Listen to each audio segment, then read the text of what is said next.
Новое здание речевой школы торжественно открыли в Якутске. Учреждение рассчитано на 120 учащихся с интернатом на 100 мест.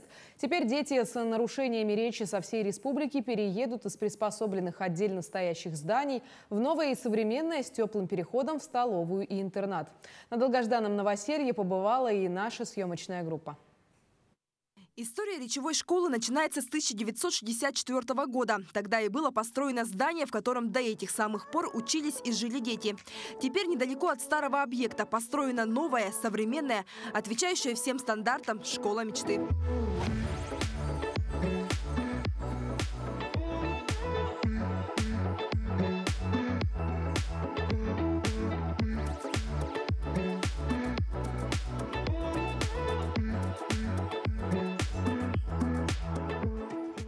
О возведении нового здания для речевой школы глава республики Айсен Николаев заявил еще в 2019 году.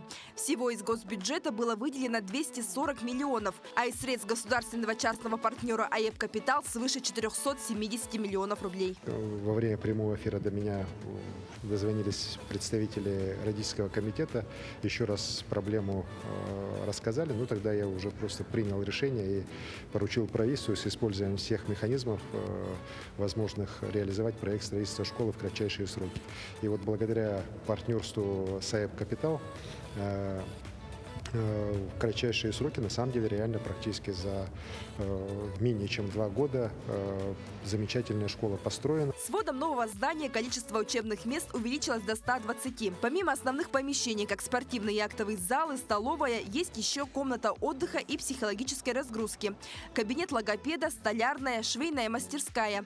Все условия для комфортного обучения и дополнительного образования воспитанников. Я очень рада, что я буду первой выпускницей новой школы. Мне осталось учиться совсем немного, но я успела. В этой школе мне больше всего нравится то, что интернат очень близко. И нам не придется по холоду ходить туда-сюда. Просто эмоции не покидают.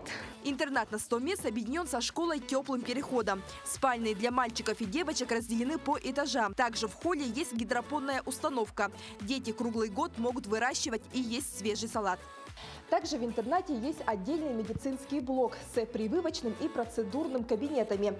Также, более того, у детей появилась возможность, не выходя из интерната, лечить зубы. Как мы видим, здесь есть полностью оснащенный стоматологический кабинет.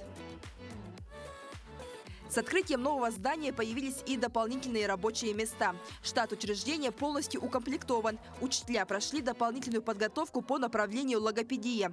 Во время торжественного открытия глава Якутии Айсен Николаев передал руководству школы сертификат на приобретение школьного автобуса, а также вручил педагогам высокие государственные награды. Это очень знаменательный день в жизни не только школы, но и всей республики. Ведь школа – это целый мир, который распахнет свои двери для учеников со всех уголков Якутии и станет опорой и началом успешного жизненного пути для детей с нарушениями речи. Переезд и прием на обучение в школу новых воспитанников начнется уже на следующей неделе. Светлана Амосова, Артем Алексеев, Якутск.